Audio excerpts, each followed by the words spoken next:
France, on va essayer d'aller à Font-de-France.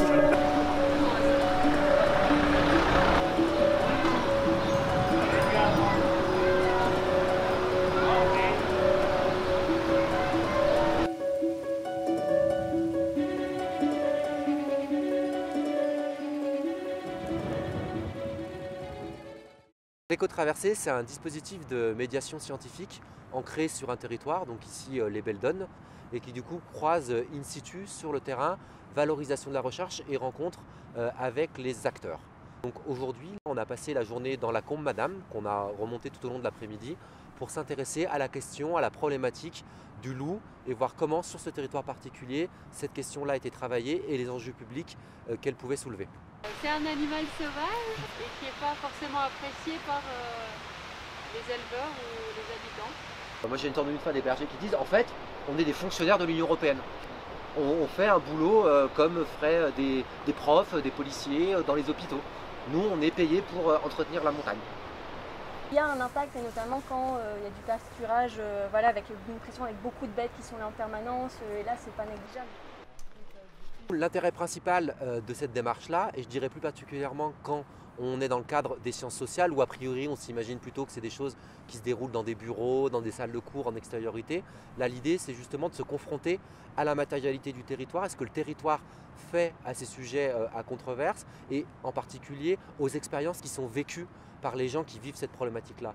Et en venant sur le terrain, en rencontrant les acteurs, en se confrontant au territoire et à sa matérialité, on se rend compte que la problématique, que le problème et les enjeux qui sont derrière sont beaucoup plus complexes.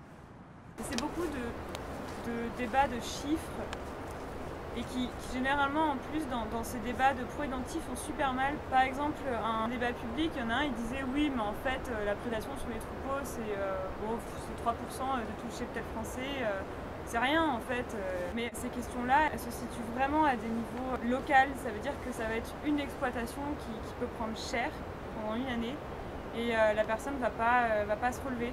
Ou alors avec un coût humain et psychologique sur la perte des bêtes et tout le carnage que ça a fait, voilà, c'est super dur. Les avis des gens qui le vivent au quotidien ne sont pas du tout tranchés.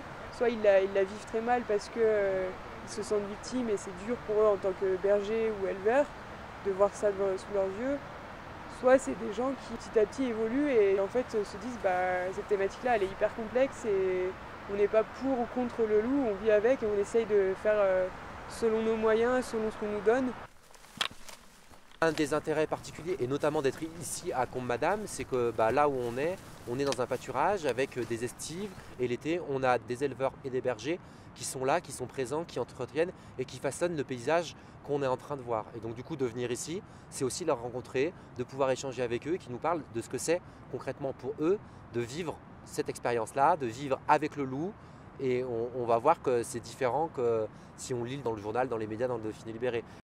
J'ai fait bergère un peu par hasard, je ne connaissais pas du tout ce métier et on n'est pas issu du domaine de l'agriculture. Et donc notre rôle c'est de gérer tout ça au mieux en fonction de l'herbe, de la pousse de l'herbe, de la météo, des enjeux environnementaux qu'il peut y avoir sur le site.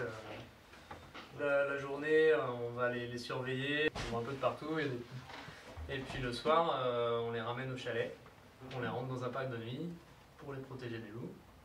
Et du coup, il y a une meute installée dans le secteur là sur Font-de-France bien installée à coup sûr depuis l'année passée. Donc si on laisse une brebis dehors, quasiment à chaque fois, même si elle est devant le chalet, il passe quoi. On peut voir aussi comment une activité pastorale se lie à d'autres activités, plutôt on pourrait dire d'écotourisme autour d'un refuge et comment on peut avoir une complémentarité de ces différents dispositifs-là pour réfléchir et penser ce qui nous intéresse aussi dans le cadre de cette éco-traversée, plus globalement, la transition des territoires de montagne. Clément, je suis le gardien du gîte d'alpage de Combe Madame. Ça fait 3 ans que je fais ce métier, avec en plus nos 2 bergers, donc Julien et Chloé. On vit avec les bergers directement, ils n'ont pas leur propre cabane, mais du coup ce qui est intéressant c'est de partager quand même avec eux leur métier. Donc de temps en temps d'aller les aider, ou aussi de partager leur savoir que j'apprends avec eux aux randonneurs qui vont venir manger ici et dormir ici.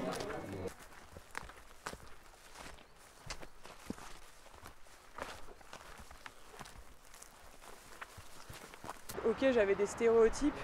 Et là, je comprends que c'était peut-être pas fondé. C'est super important qu'on ait cet apport d'information parce que c'est ça qui permet de sensibiliser les gens aujourd'hui à ce qui se passe vraiment dans nos milieux de montagne. Et c'est pour ça qu'on fait des éco-traversées.